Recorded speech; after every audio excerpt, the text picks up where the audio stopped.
At my mom's birthday dinner, my sister called me a walking ATM. Then my parents slid a plan across the table demanding I buy her a house and put my name on the mortgage. So I said not happening and walked out. I was 26 when my family finally put my value in writing. Not a feeling, not a suspicion, a number printed folded and slid across the dinner table like it was normal. The cracks had always been there. Gerald looking through me, Diane smiling through tension instead of stopping it, Nora taking every favor like it was owed. I just never stared too long because I knew what I'd see if I did. It was Mom's birthday low-key by her standards. Home-cooked dinner, grocery store cake, everyone packed around the table. Me, Gerald, Nora, Diane, Grandpa Walt, and Gerald's side of the family, Phil, Judy, Loretta, and Greg, who laughed like showing up was a favor. I worked as a county property appraiser 4 years in.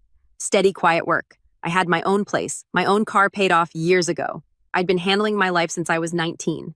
Nora wasn't. 23, part-time stylist, inconsistent money, and the part nobody said out loud, I'd been covering half her rent for over a year. Gerald and Diane knew it. They just never acknowledged it. Dinner started normal chicken small talk, forced warmth. Walt sat at the end like always quiet, watchful. Gerald ran the table. Nora sat beside him glowing. About halfway through the meal, Nora slid a small wrapped box across the table toward me with this grin on her face. Got you something, Jay. Not my birthday, wasn't expecting anything, but everyone was watching, so I unwrapped it. It was a novelty mug, white ceramic, big black letters across the front, world's best ATM. The table laughed. Aunt Judy covered her mouth. Phil chuckled. Even my mom cracked a smile, the kind that says, I know this landed wrong, but laughing is easier than saying something about it. Greg laughed the longest. Not a polite laugh, the kind that keeps going a beat past where it should stop, the kind that tells you the person isn't embarrassed about finding it funny. He was enjoying it. I looked at the mug for about 3 seconds, set it down without touching it again.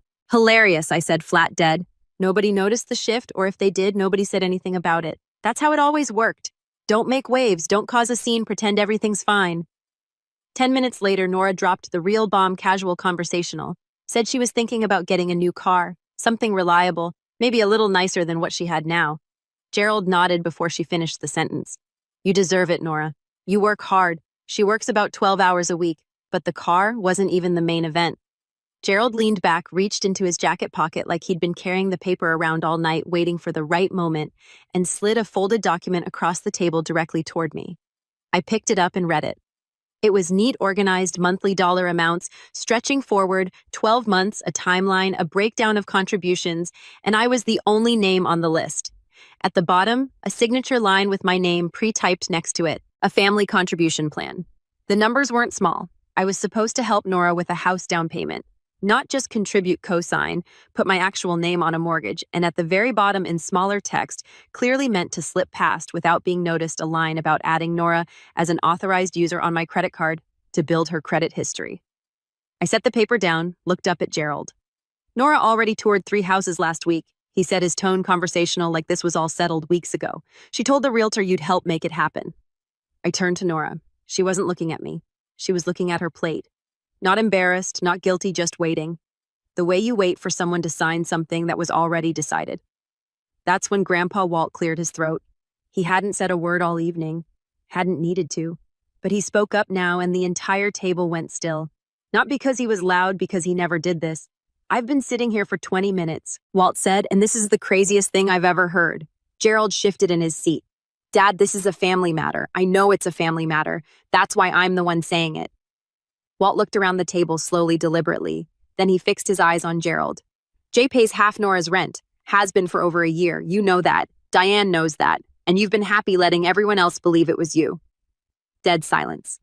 That's not a contribution plan, Walt said. That's a shakedown. Aunt Judy opened her mouth, probably to mediate, to smooth everything over, to do the thing she always did when the air got uncomfortable. Walt held up one hand without looking at her. She closed her mouth. Gerald recovered fast, turned to me with that expression, the one that had been making me feel small since I was a kid. This is exactly your problem, Jay. You've always been cold. This is why people don't warm to you. Nora looked up from her plate for the first time all night. You act like you're a provider, but you don't even provide joy. I looked at the mug sitting next to my plate. World's best, ATM. Then I looked at Gerald, then Nora, then back at Gerald. No, I said. One word. But I said it with everything I had behind it. No car, No house, no cosign, no credit card access, nothing. And the rent stops too. Tonight. Gerald's face went dark. The disciplinarian mask, the one that had worked on me every single time since I was a kid. Jay, this is about family. This is about... Then act like it, I said. His jaw tightened. Something shifted behind his eyes. The look of a man reaching for the last card in his hand. You do this, and you're done. No holidays, no family events. You're out. And don't come crawling back later expecting us to pretend this didn't happen. Nobody at the table moved. Nobody said a word. Not Judy, not Phil, not Loretta. The threat hung there in the open and nobody pushed back on it, which told me everything I needed to know about where they all stood. This is extortion with table manners, I said. The room didn't move, didn't breathe. I stood up, grabbed my jacket, didn't raise my voice, didn't slam anything, didn't wait for anyone to respond. I just walked out the front door while they were still sitting there, forks frozen midair staring at the space where I'd been. Sat in my car for 2 minutes, hands on the wheel. Then I drove home. The calls started before I got to my apartment. Nora called 17 times that first week. I didn't block her right away. Part of me still thought she might say something real. By the time I understood she wouldn't, the count was already its own message. One late-night message was all vulnerability. I'm scared, Jay. Then 30 seconds later, so just send the money and this all goes away. There it was. The rest of the family got in line behind her. Different voices, same loop. Calm down, be reasonable, don't embarrass us. I blocked every number as fast as they came in, saved every message before I did. All of it went into a folder on my phone. The online stuff started day 3. Nora posted something deliberately vague. No names, just the kind of line that makes everyone reading it already know who it's about. Finding out who your real family is. Some people only show up when it's easy. The comments filled up fast. Judy first, then other relatives, then their friends who didn't know a single fact but had an opinion anyway. Within a day, the narrative was locked in. Jay blew up the family over nothing. I screenshotted everything. Every post, every comment, every thread screenshot timestamp filed. The one that actually cut, and I'll be honest, it did, was Loretta, my dad's mom. One voicemail, short, soft, and somehow worse than all the loud ones combined. You were always so difficult, Jay, even as a little boy.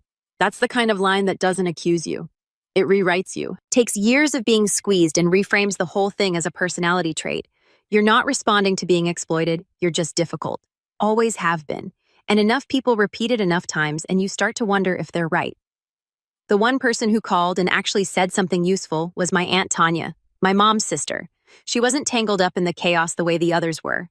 She called on day 4, kept it quiet, didn't take sides out loud, but she said one thing that stuck. Jay, I know what it's like to be the one everyone points at. Just be careful and document everything.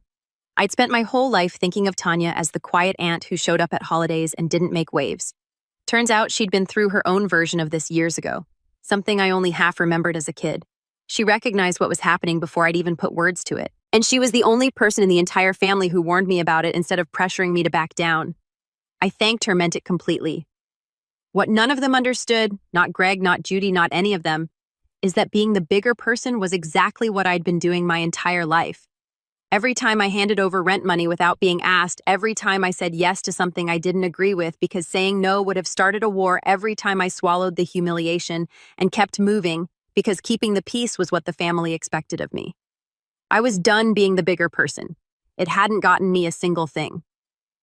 2 weeks in, the pressure shifted from words to actions, and that's when things got real.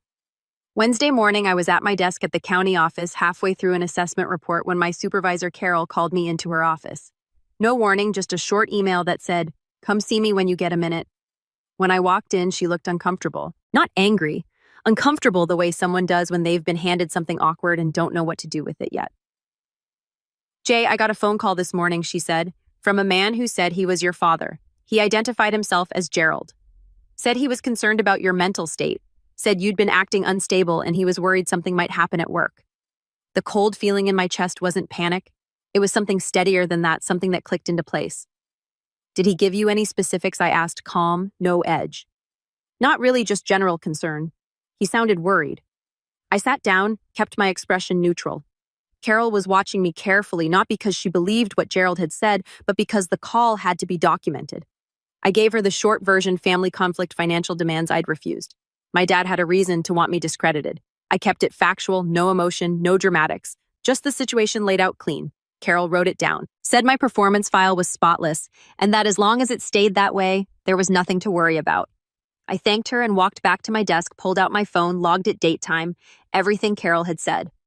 He hadn't called my workplace out of anger. He'd done it strategically. Plant a seed, create a paper trail, make me look unstable before anything else happened, a quiet setup. I was going to make sure that setup didn't stick. The next morning, I went in early before anyone else was there and wrote up a short summary of the family situation, just the relevant facts, nothing emotional, and emailed it to Carol with a request that it be added to my file alongside the note about Gerald's phone call. I wanted it documented both sides so that if Gerald ever tried this angle again, there was context on record that told the full story. The notary ambush came about 5 days after that.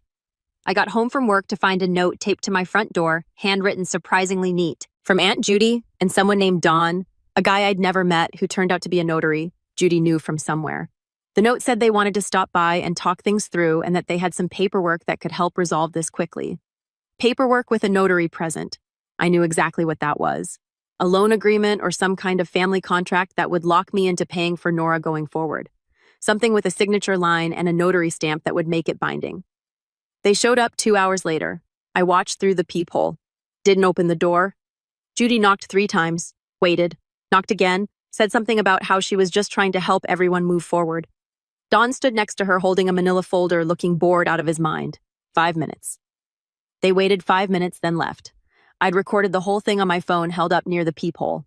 Judy's voice was clear enough. Archived it. The fact that they showed up with a notary told me everything.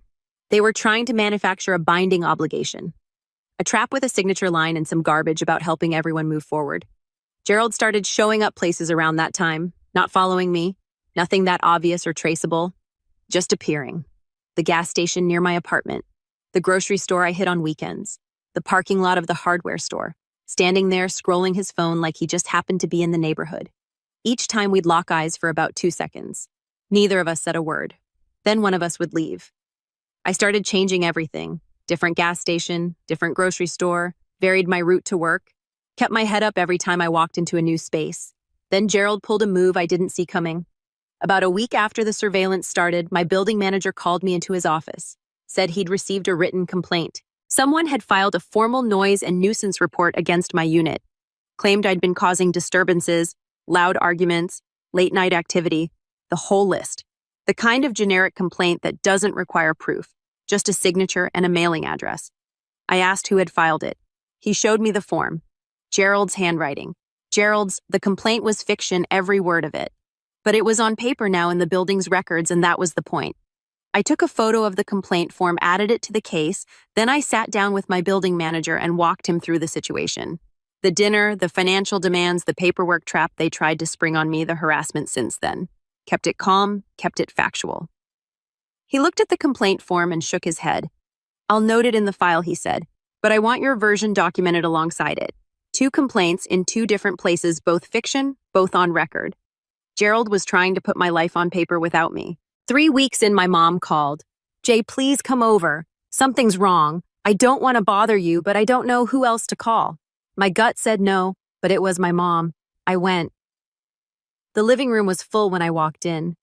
Gerald, Nora, Aunt Judy, Uncle Phil, Loretta, even Greg, leaning against the kitchen doorway with his arms crossed like he was trying to look casual and failing at it. It wasn't an emergency. It was a setup. They had it choreographed. Judy kicked it off, laid out how the family was falling apart, how everyone just wanted things to go back to the way they were, how I was punishing people who love you. Phil nodded along every few sentences. Loretta from her chair in the corner said something soft and quiet. You were always so difficult, Jay. I looked around the room, counted every face, noted who was there and who wasn't.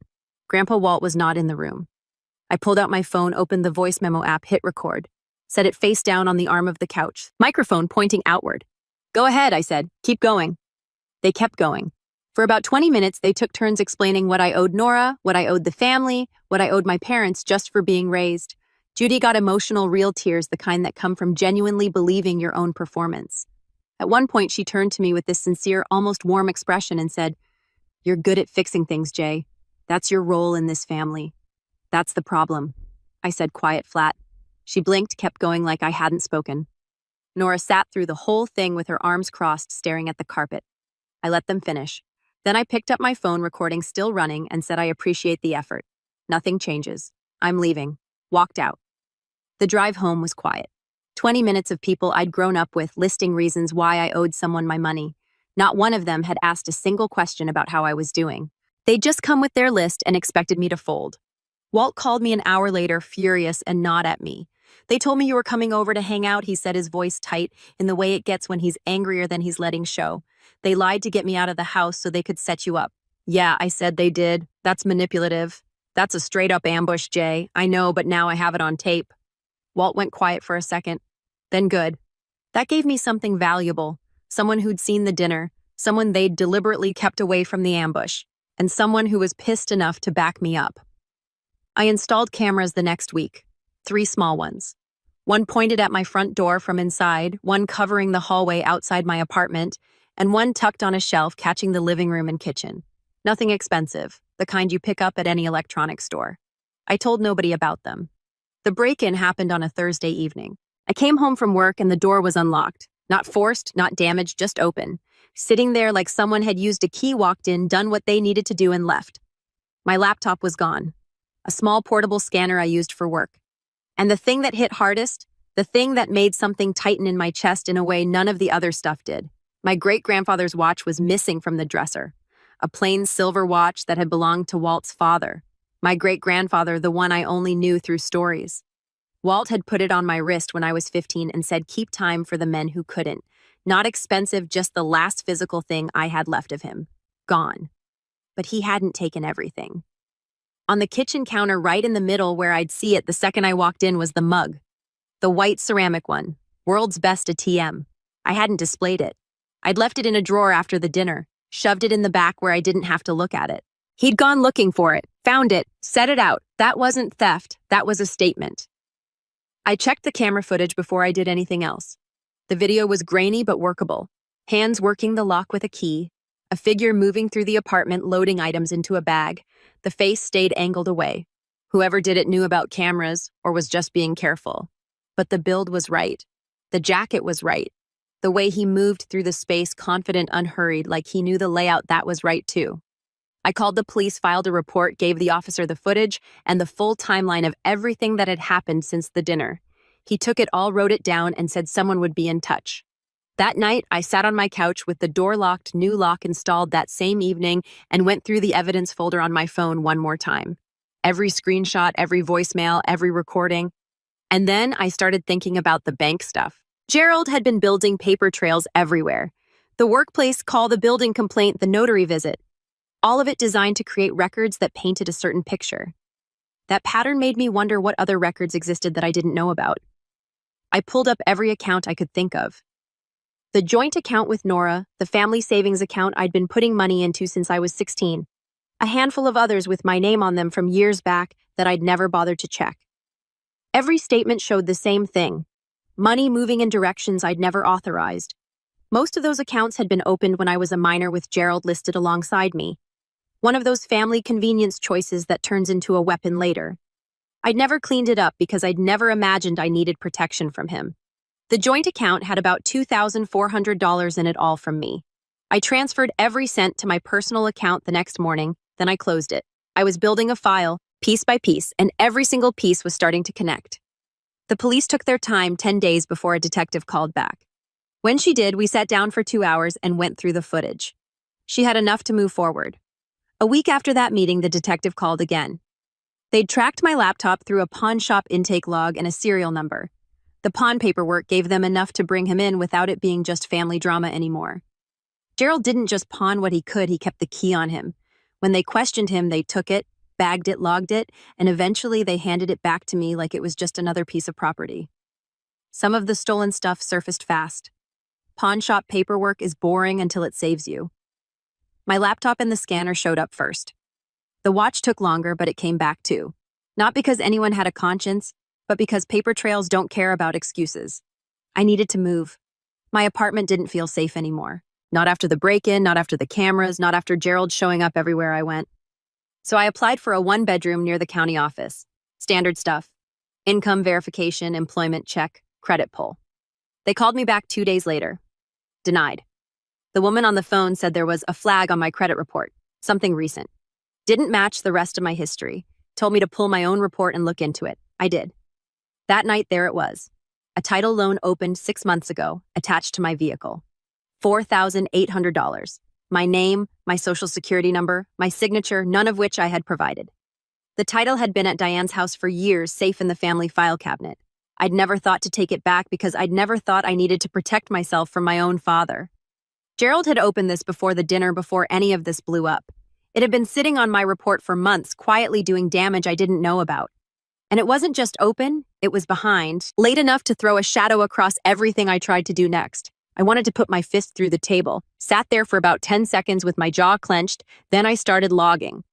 Date, amount, account details, everything. I didn't punch anything. I documented everything. That was the night it stopped being a family argument in my head. This was fraud. This was identity theft. This was criminal, and it was provable. And I was going to make sure someone with the authority to care about it knew exactly what had happened. I found a lawyer, a guy named Alan. Solid reputation, handled civil cases, didn't waste your time. I sat in his office a few days later and laid everything out. Every document, every recording, every bank record, the credit report with the fraudulent title loan right there in black and white. Every screenshot. Alan went through it all without interrupting. Asked a few sharp questions at the end.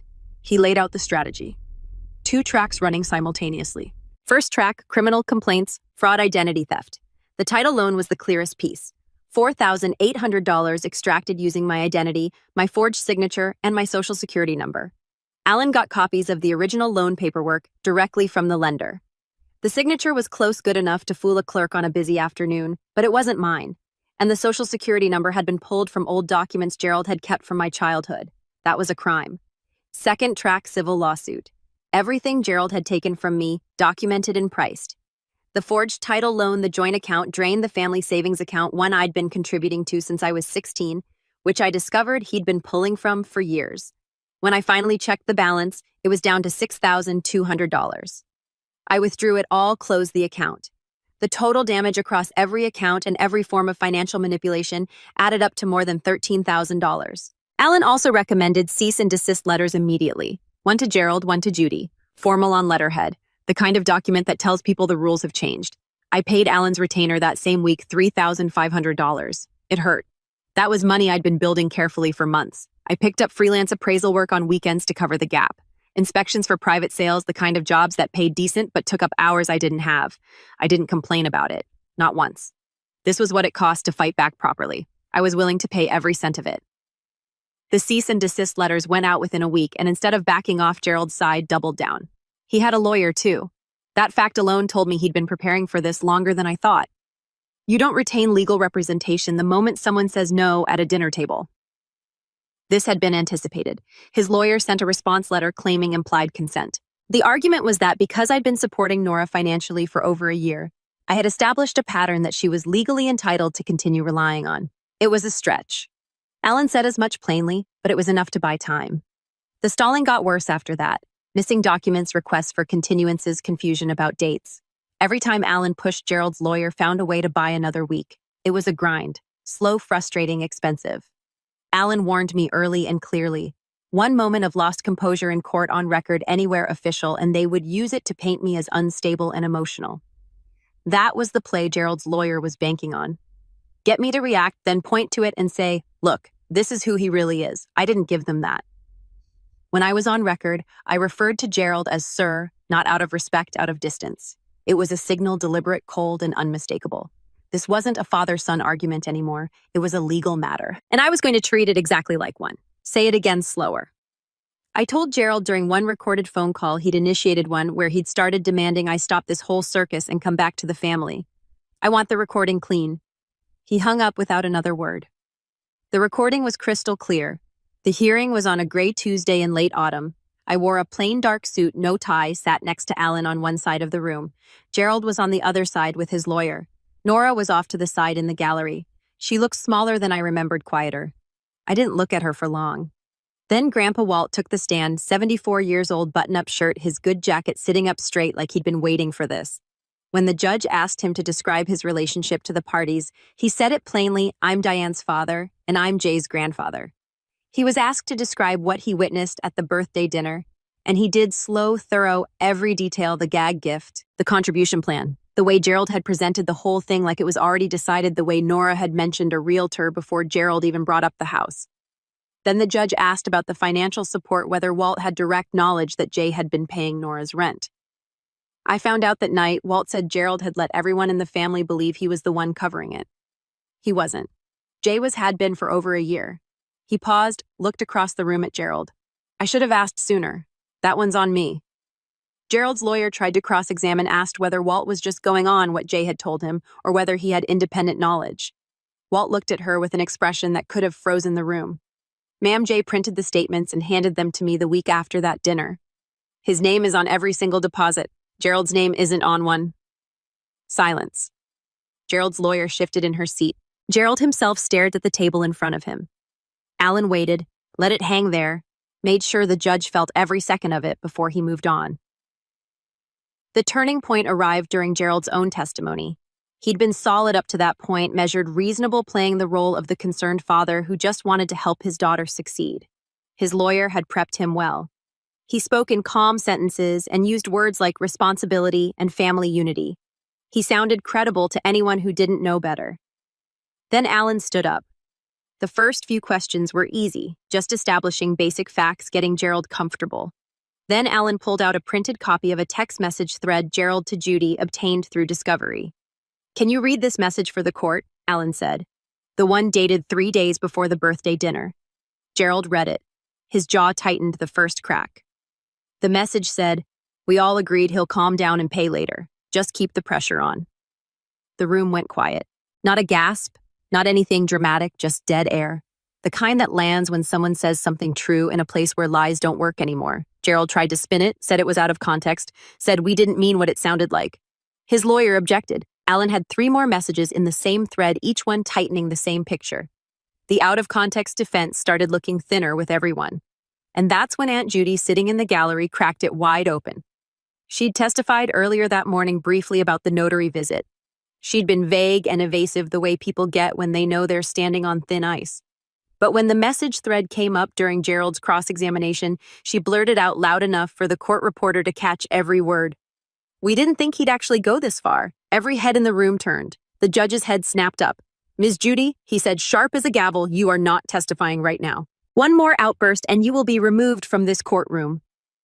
Judy sank back like the air had been punched out of her. Alan didn't flinch, didn't react, just let it sit there, let the judge hear it, let it do its damage on its own. The rest of the hearing moved faster after that. I sat through all of it the way Alan had coached me. No fidgeting, no expression that could be read as anything other than calm. When I spoke in short sentences. Dates, amounts, facts, no editorializing. When Gerald's lawyer tried to frame me as someone who had chosen conflict over family, I looked at her and said, "We can discuss feelings after we discuss felonies." Alan actually smiled at that one. The judge did not. Tanya testified briefly that afternoon too. Not about the dinner or the money, about the pattern. She described her own experience years ago, the way the family had turned on her for setting a boundary.